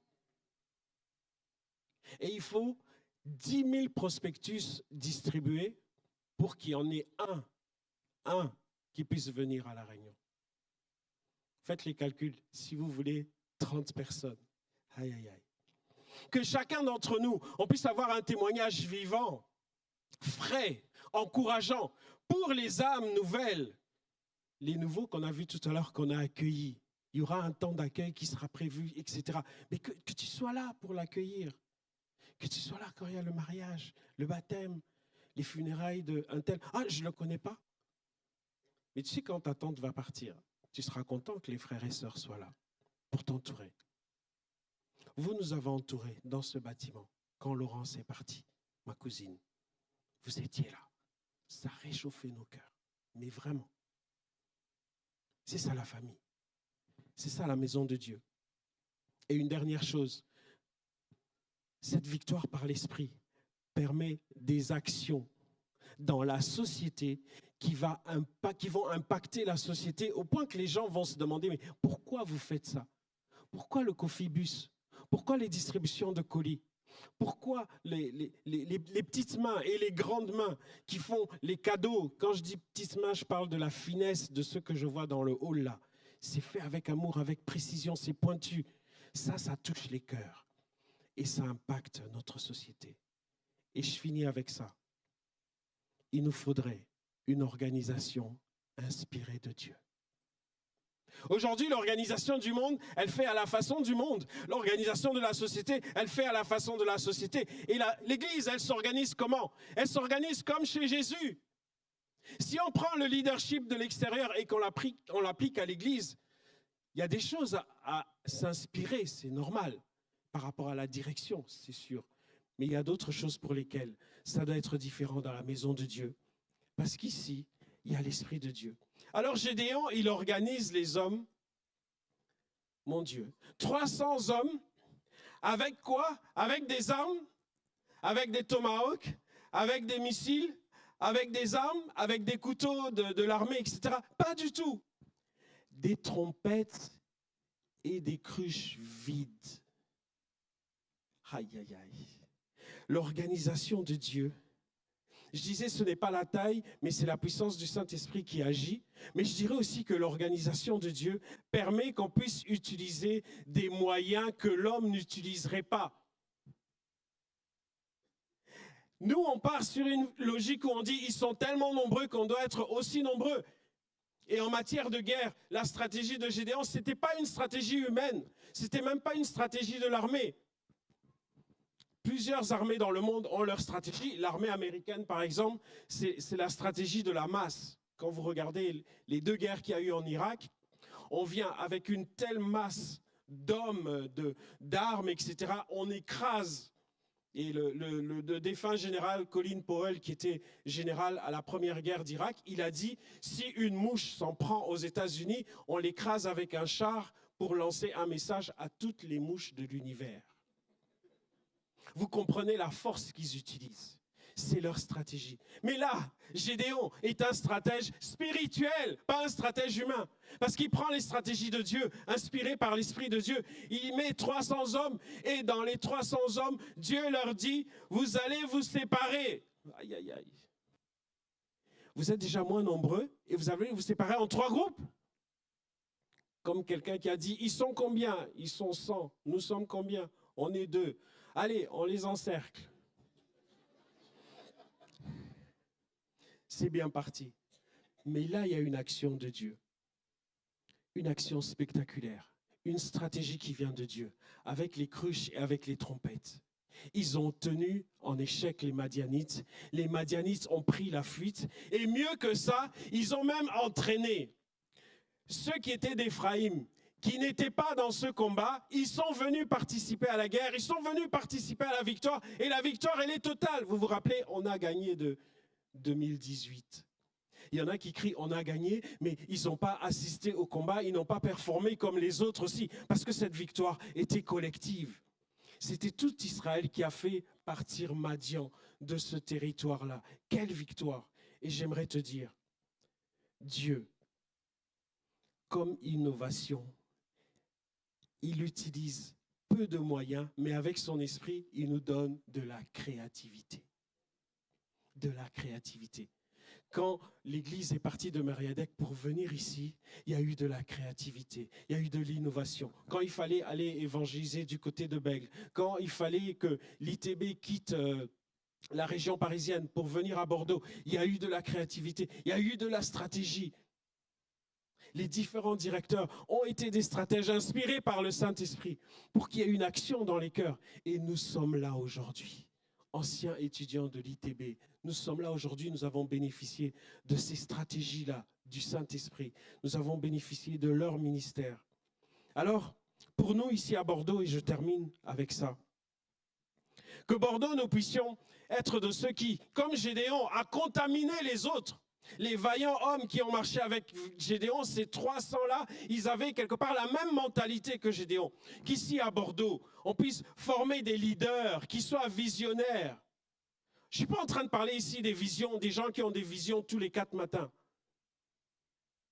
Ces gens-là, ils ont tellement de visions qu'après ça devient à la télévision. Il faut l'éteindre.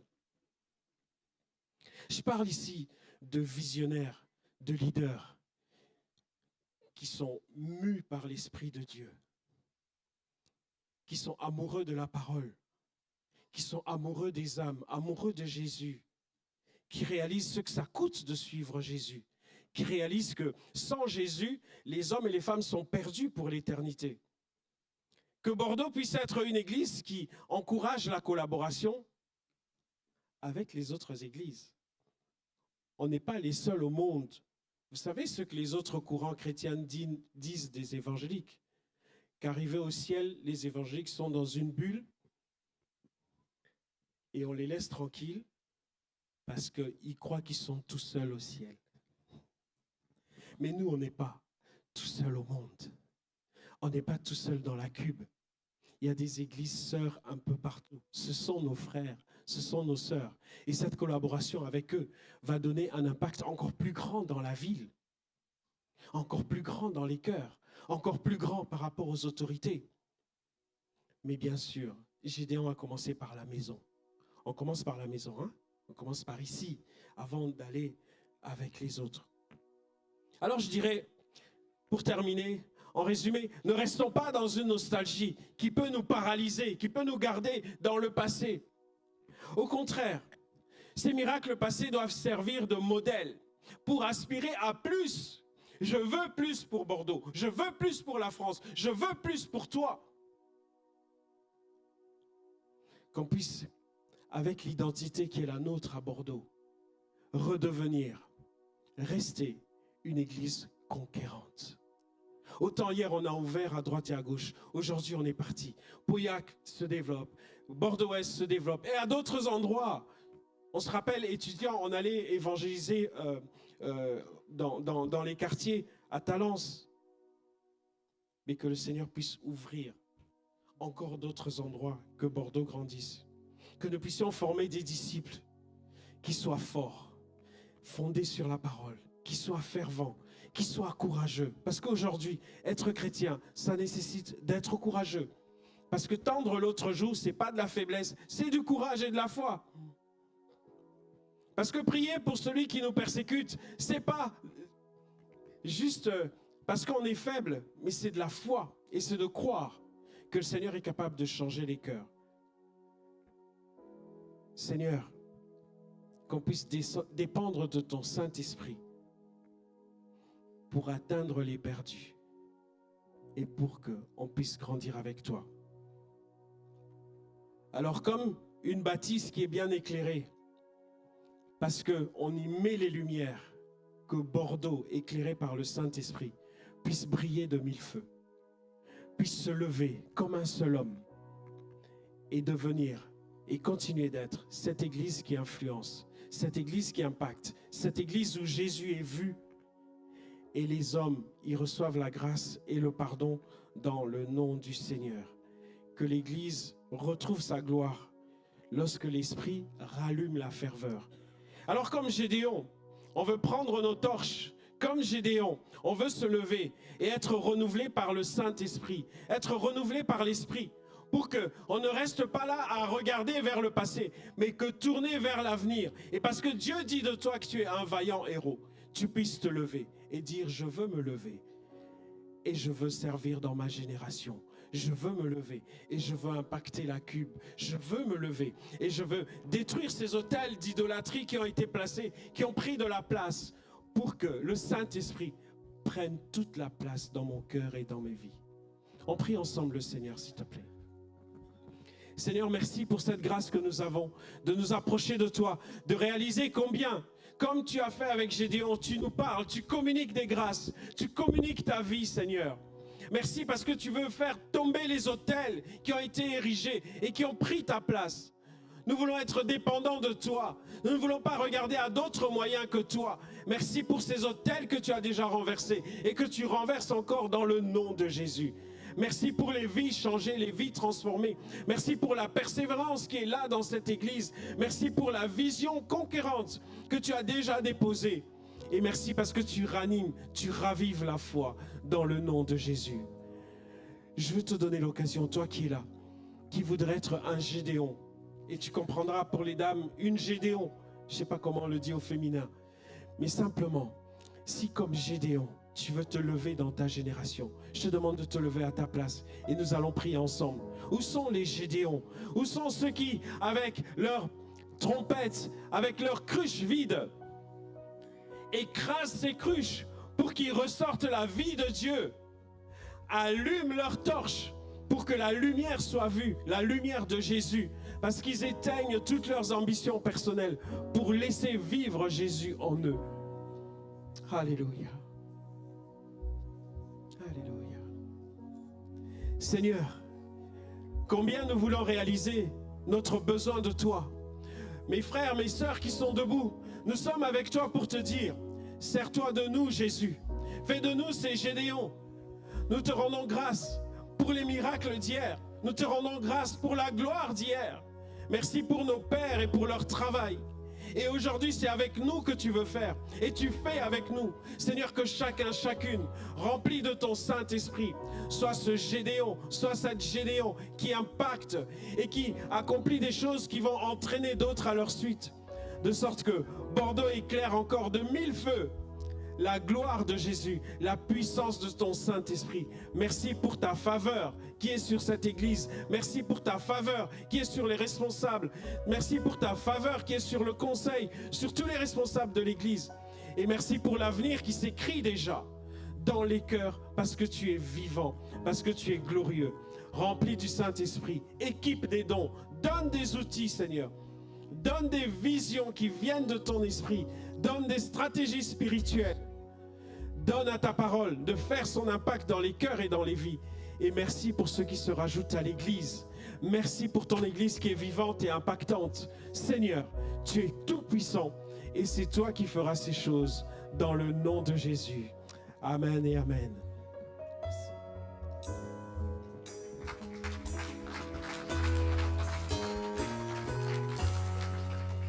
Sers-toi de nous. Sers-toi de nous. Sers-toi de nous. Sers-toi de nous. Sers-toi de nous. Sers-toi de nous. Sers-toi de nous. Sers-toi de nous. Sers-toi de nous, embrase-nous, embrase-nous, embrase-nous, embrase-nous, embrase, embrase-nous, embrase-nous, embrase-nous, embrase-nous, embrase-nous, embrase-nous. Embrase-nous. Alléluia. Est-ce qu'on peut acclamer encore le Seigneur ensemble ce matin? Est-ce qu'on peut vous asseoir? Est-ce qu'on peut remercier chaleureusement Pasteur Patrick et Françoise pour leur message? Alléluia. Ils ont conduit 6 heures pour venir nous voir. Merci pour ce message inspiré de Dieu. Alors, ils seront là avec nous tout à l'heure pour le repas, pour l'Agape. Donc, vous pouvez rester, vous pourrez prendre le temps de les saluer, de discuter avec eux. Quelques annonces, alors, avant de clôturer, l'heure est déjà avancée. Donc, on veut vous rappeler que cet après-midi, tu peux m'accompagner au piano, merci. Cet après-midi, il y aura les baptêmes à 14h30. Donc, restez pour pouvoir célébrer ce temps de victoire ensemble, qu'on puisse dire on a gagné ensemble. Voilà, donc ne vous inquiétez pas, le parking de la cité administrative est ouverte. On a réussi à avoir l'accès. Merci à Isabelle pour son travail. Donc, vous pouvez laisser vos véhicules là-bas si vous voulez rester. Vous pouvez aller rapporter quelque chose. Donc, on installera, on va débarrasser les chaises à l'arrière. On installera les tables de suite. Donc, merci de libérer l'espace à l'arrière à la fin du culte. Donc, on veut également vous rappeler qu'il y a l'atelier création qui a ses stands en dehors, vous avez pu le constater. Donc pendant une année à peu près, des frères et des sœurs confectionnent des objets artisanaux, et la vente ira au profit de la mission. Donc cette année, on va soutenir une œuvre à Madagascar. Donc merci de vous arrêter sur les différentes stands. Il y a également une table de librairie juste là, à côté du sapin, une table de librairie où vous pourrez retrouver plusieurs ouvrages, dont des ouvrages pour les enfants. Donc n'hésitez pas à y faire un petit tour. Dimanche prochain, donc dimanche 14, on aura un programme fourni. Il y aura un spectacle de Noël intitulé Le Premier Noël. Donc il y a une équipe qui vous prépare un moment exceptionnel. Il y aura des tenues d'antan. Alors je n'ai pas le droit de vous en dire beaucoup plus. Venez sur votre 31, même si c'est le 14. Voilà, venez sur votre 31. Ils veulent pas trop, hein, l'équipe. Ils veulent être les seuls être bien habillés. Donc venez aussi bien habillés si vous le pouvez. Et il y aura 2 représentations, donc à 10h et à 16h. Et il y a également un marché de Noël avec des barbes à papa, des douceurs. Donc il y aura un beau programme. Donc vous avez normalement dû recevoir un mail avec tous les détails pratiques. Si vous n'avez pas reçu le mail, c'est que vous n'êtes pas dans notre liste. Donc n'hésitez pas à vous rendre au comptoir d'accueil pour pouvoir laisser vos coordonnées. Alors c'est sur inscription, l'entrée est libre et gratuite, mais pour permettre une bonne organisation, pour éviter qu'il y ait trop de monde le matin ou l'après-midi et qu'on puisse refuser des gens, on demande à tous de s'inscrire. Donc les enfants, les adultes, tout le monde, inscrivez-vous s'il vous plaît, ça nous aiderait à ne pas refuser du monde. Il y aura une garde d'enfants prévue de 0 à 4 ans, mais les plus de 4 ans seront dans la salle avec nous. Donc merci d'aller à la sortie vous inscrire. Pour tous les nouveaux, toutes les nouvelles personnes qui sont venues aujourd'hui, donc n'oubliez pas de vous rendre à l'accueil des nouveaux. Donc c'est à l'arrière là, c'est juste là, à droite. L'accueil des nouveaux derrière Marc. Voilà, Marc, il est là, avec sa jolie cravate et sa taille. Donc, juste derrière Marc, vous aurez le comptoir des nouveaux. Donc, n'hésitez pas à vous rendre là-bas pour laisser vos coordonnées. On vous informe également qu'il n'y aura pas de mardi chambre haute les 23 et 30 décembre pour permettre aux différentes équipes de souffler un tout petit peu. Et cette année, on ne fera pas de 31, à mon grand regret, mais les années prochaines, on organisera des événements le 31 décembre ici. C'est pour vraiment permettre aux équipes de souffler, parce qu'à partir de janvier, il y aura un programme assez fourni. Donc, à partir de janvier, c'est un restart, c'est une nouvelle organisation. On va modifier un peu la place des chaises parce qu'il ne faut pas être dans la nostalgie, il faut avancer. On va également mettre en place un temps de prière avant le culte. Ça concerne tous les serviteurs, les bénévoles. Donc à 9h15, tous ceux qui servent dans les départements se réunira ensemble pour prier avant le culte. On va également vous demander, et j'aimerais vraiment vous demander votre indulgence là-dessus, on va vous demander de vous laisser placer par l'équipe d'accueil.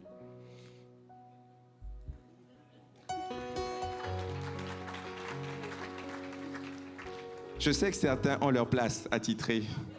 Je le sais. Je l'ai vu. Le problème, il n'y a pas de problème quand on a une place préférée, bien sûr. Mais quelquefois, on a besoin de placer les gens parce que le fait que beaucoup aient des places préférées et attitrées crée des spectacles à l'arrière, quelquefois désastreux. Parce qu'il y a des places au milieu et comme chacun a sa place attitrée, certains sont obligés d'enjamber les chaises pour se placer au milieu. On veut une église organisée, ordonnée. Donc s'il vous plaît, laissez-vous placer. Voilà, c'est pas grave. C'est peut-être quelqu'un d'autre qui sera béni. Voilà, on vous remercie pour votre amour, votre générosité. On va également mettre en place des cours de disciples à partir de janvier. Donc, plus d'informations vous seront données dans les dimanches qui suivront. Et le dernier dimanche de décembre, je reviens en décembre, il y aura un temps de témoignage. Donc, si vous avez vécu un témoignage significatif durant l'année 2025 que vous souhaitez partager, donc n'hésitez pas à envoyer un courriel à l'adresse secrétariat-bordeauxrépublique@gmail.com et on reviendra vers vous. On vous remercie pour vos offrandes. Donc, il y a 2 offrandes. Une première offrande pour l'Église, une deuxième offrande pour soutenir les œuvres culturelles qui œuvrent à nos côtés. Donc, pour pouvoir soutenir l'Église, donc, il y a un RIB qui est indiqué sur le site de l'Église. Donc, vous allez sur le site de l'Église Bordeaux République, rubrique données, et vous retrouverez le RIB pour pouvoir faire des virements, ou alors il y a un tronc à la sortie, vous pourrez déposer des espèces. On est également sur les réseaux sociaux, donc sur YouTube. N'hésitez pas à laisser des commentaires lorsque vous visionnez les messages YouTube. N'hésitez pas également à nous suivre sur Instagram. Donc voilà, on salue toutes les personnes qui nous suivent sur Internet, soit des aînés qui n'arrivent pas à se déplacer, soit des personnes qui sont dans la région ou un peu plus loin en France qui nous suivent. Donc on vous salue chaleureusement. Et donc on va finir, si vous le voulez bien, avec un petit chant. Et on va enchaîner avec l'Agape. Un petit chant. Bah, moi aussi, je suis dans... Moi aussi, je suis un grand chant, un chant merveilleux, glorieux, à l'image de notre grand Dieu. Ok, alors vous vous souvenez, on vous a appris cette petite partie dans Joie dans le monde qu'on a fait entre chaque couplet, donc on vous attend là-dessus, ok? Hey! Joie! Joie dans le monde! Vous avez pas entendu? Oh, joie! Hey! Joie dans le monde! Les hommes, la terre et le ciel chantent. Joie! Joie dans le monde! Les hommes, la terre et le ciel chantent. Et les femmes répondent joie! Joie dans le monde! Les hommes, la terre et le ciel chantent. Les femmes répondent joie dans le monde. Les hommes, la terre et le ciel chantent. Joie, hey, joie dans le monde. Hey, joie dans le monde. Le Seigneur vient. La terre accueille son roi. Que tous les cœurs lui préparent une place. La terre et le ciel chantent. La terre et le ciel chantent. La terre et le ciel chantent. Joie les femmes. Oh, joie, hey, joie dans le monde. Les hommes, la terre et le ciel chantent. Les femmes, hey, joie dans le monde. Joie dans le monde. Le Sauveur règne. Les hommes entendent le rythme. Il règne sur le monde et fait connaître au peuple la gloire de sa justice, les merveilles de son amour, les merveilles de son amour. Et les filles, oh, oh, joie, hey, joie dans le monde. Les hommes, la terre et le ciel chantent. Joie, joie dans le monde, hey, joie dans le monde. Le Seigneur vient. La terre accueille son roi. Que tous les cœurs lui préparent une place. La terre et le ciel chantent. La terre et le ciel chantent. La terre et le ciel chantent. Joie, les femmes ensemble. Joie dans le monde.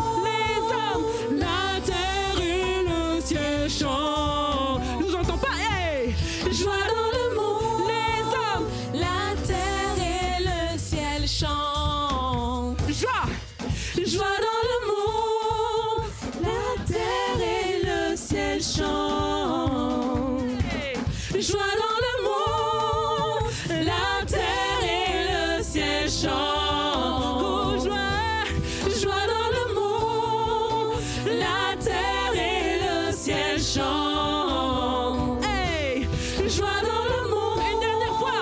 La terre et le ciel chantent.